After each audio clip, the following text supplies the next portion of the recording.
Bonjour tout le monde et bienvenue à la salle de presse de la Commission européenne pour le Midday Briefing. Nous sommes le lundi 16 décembre et j'ai quelques annonces à vous faire.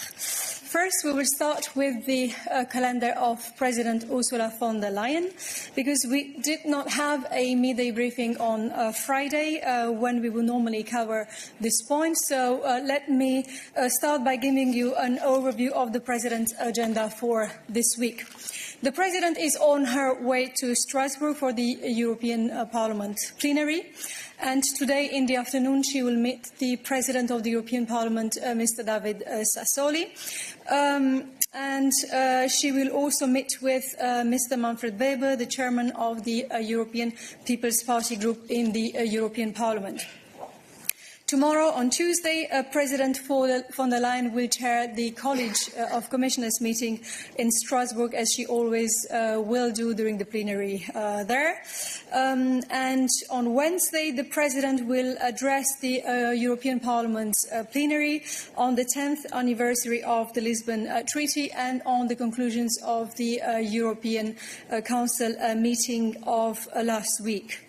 And on Thursday, the 19th of December, the President will receive Mr. Pierre Gattaz, President of Business Europe. So that's as far as the President's agenda this week is concerned. Regarding the agenda of the College of Commissioners tomorrow, suite à la réunion des chefs des cabinets des commissaires qui a eu lieu ce matin, je suis en mesure de vous donner l'agenda du Collège. Le Collège adoptera tout d'abord le paquet d'automne du semestre européen, du cycle européen des gouvernances économiques. Ensuite, il y aura un débat d'orientation sur la conférence sur le futur de l'Europe et en plus le chef de la task force chargée des négociations avec le Royaume-Uni, Monsieur Michel Barnier, fera un état des lieux sur la situation concernant le Brexit et informera les membres du Collège des prochaines étapes.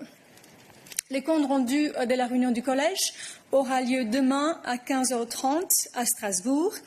Il sera assuré par le vice-président exécutif Dombrovskis, le commissaire Gentiloni et le commissaire Schmidt. Et bien sûr, ça c'est parce que le paquet le plus substantiel à l'agenda du Collège demain portera sur les semestres européens.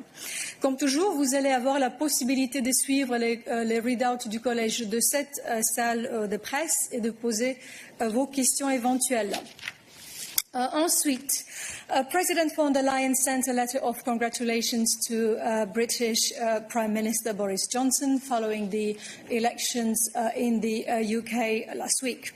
And on good news for consumers and businesses, I am delighted to tell you that as of today, consumers and businesses in member states that are not part of the Eurozone will enjoy cheaper cross-border payments in euro, as new rules to that effect enter into force today.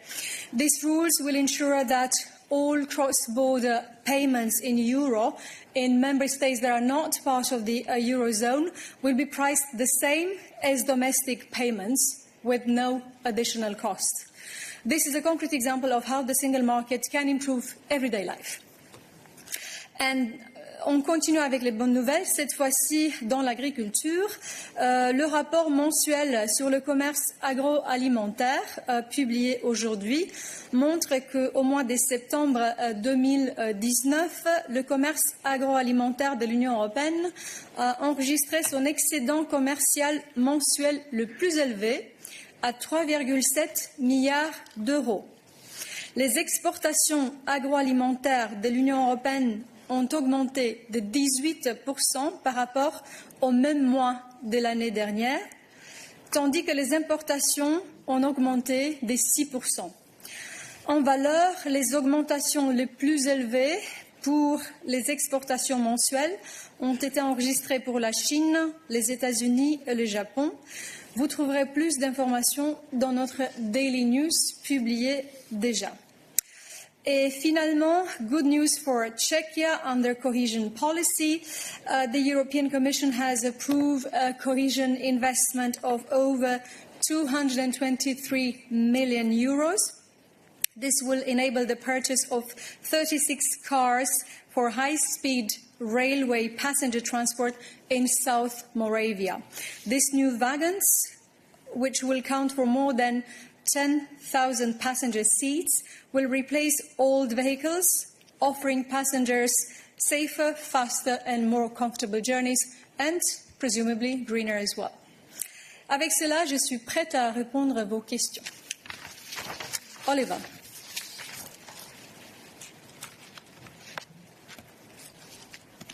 Thank you, Dana.